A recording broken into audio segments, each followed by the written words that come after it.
focus, focus. Brighter, like that. The fall off, more crazy. Fuck it.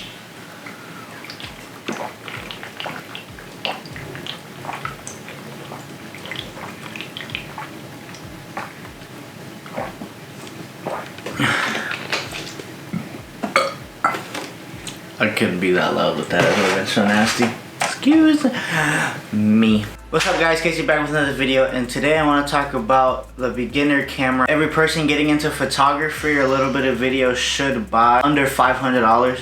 This camera is very beginner, like I'm talking like bottom of the barrel, like it's just straightforward and straight to the point. There's nothing crazy going on, and that's really good for a beginner. Like when I was starting out, this was my first camera. I did get it for Christmas from my parents, and I'm very thankful for that. But with this camera, it was super simple and easy to learn. With using it over time every day, I got to really learn about the camera and just the settings, and going from shooting on auto to shooting on manual, like just controlling ISO, aperture, shutter speed, and all that, you know. Because as a beginner, I know like just shooting on your phone, it's like the simplest thing. You just click it.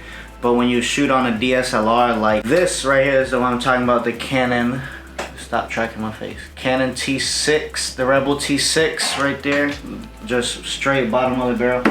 I know getting into that can be a little discouraging, maybe with all the new buttons and all these little switches that you see. You might be getting a little discouraged, but with that camera, it is super simple and easy to use, and that's why I really loved it as a beginner camera. No, this is not sponsored. I just shoot Canon. Like right now, I upgraded to a Canon EOS R, and I absolutely love this camera. This thing is a beast. I really love this camera just because I am kind of running gun, just go, and I never plan anything. So this camera's, but we're not talking about this camera. I'll make a separate video for that in the next videos, whatever.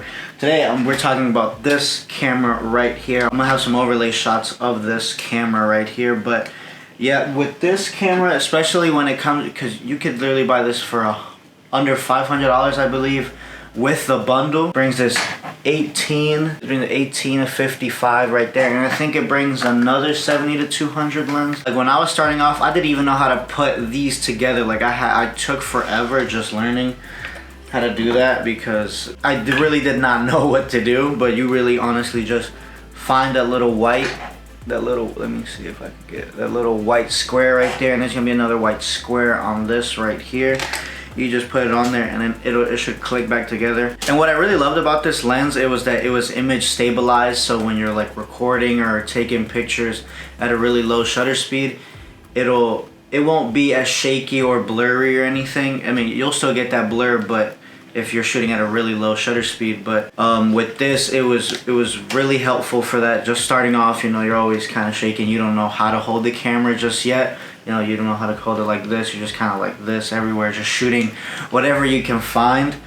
But yeah, with this camera, it just, you know, I believe it's 18 megapixels compared to this one. This one's like 30, I believe, so it's gonna be crazy. This does shoot 1080, it doesn't shoot 4K, because this is one of their, like, this is a really old camera. I forgot what year it came out. It does shoot 60 frames per second, nothing above that, and yeah, that's kind of pretty much it on that one. It does shoot at 3 frames per second, like if you see, I'm gonna just dry fire it right now, like that's really it compared to all the newer cameras that they shoot at, I don't even know how many frames per second, but they're absolutely ridiculous. But also the other thing about this camera, the Rebel T6, why do I have it open? I swear this lens is that shit in there is gonna get dirty. But what I also needed to mention was that it is an ASPC size sensor. So that means it's a crop sensor. So all the lenses that you get, if they're not EFS, they are going to be cropped by 1.6. So like say I'm shooting on the 50mm right now. The EOS R is full framed. So with this one, it's a true 50mm, but on this camera, you times that by 1.6. It is going to be around like an 80mm, 85mm. So just take that into consideration if you don't get an EFS lens for this crop sensor. So yeah, that was another gripe of mine that I didn't, when I started, I didn't know anything about full frame crop. I thought everything was a damn. When you're just a beginner, you're not worried about none of that. You're just really trying to worry about how to work this camera, how to figure out, you probably don't even know what aperture is, what ISO is. You probably know what shutter speed is, maybe. But yeah, this camera is super helpful if you're a beginner, because this camera is like the simplest thing. I cannot stress this enough. It is the simplest thing you could start out with. Like, look at all these like buttons on here. Let me see if it'll focus.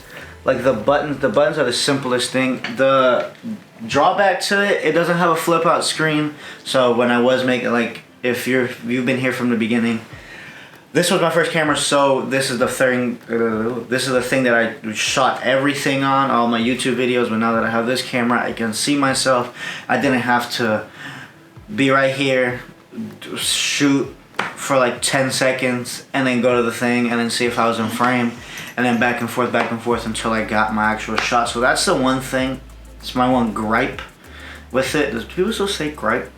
But that's my one gripe with it. No flip out lens. But if you're just shooting photography, you're probably not even gonna be worrying about that. But if you're vlogging, maybe you are. And with this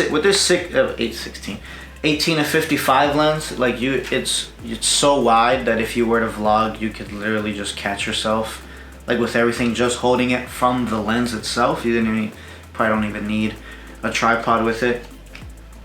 But yeah, this is my, like, if this is the one camera, if somebody asked me, hey, I'm just getting into photography, maybe a little bit of video, what camera do I buy? I have this much budget, whatever. I would recommend this one. Not a lot of people have $1,000 to spend as their first camera. You know, when you're kind of a beginner, you don't really want to spend that much on your first camera.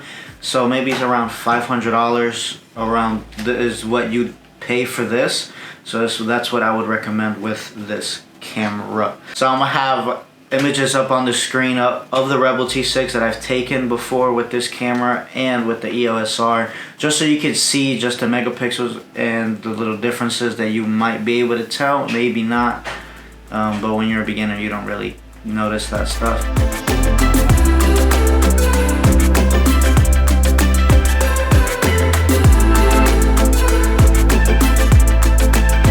But yeah, that's really the video that I want to make for you today. Hope you guys enjoyed this video. I really enjoyed making it just because that was my first camera, my first DSLR, so I got to learn and handle everything with the Canon bodies, and you know, just the software and everything, all the buttons that I needed to learn. Just, I know it's overwhelming, like your brain feels like it's gonna explode just when you're learning, but take your time. You know, this is a marathon. This is a long-term kind of game, not just a sprint where you just want to do everything really quick, and if you don't fucking know it, within 10 days you'll throw it away.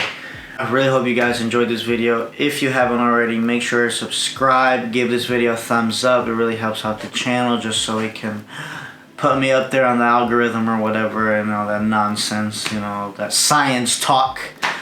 But yeah, comment down below maybe what was your first camera ever. That doesn't matter what brand, I don't care. I just shoot on Canon because that's the first what I use, and now I'm used to them, so I'll probably never end up switching.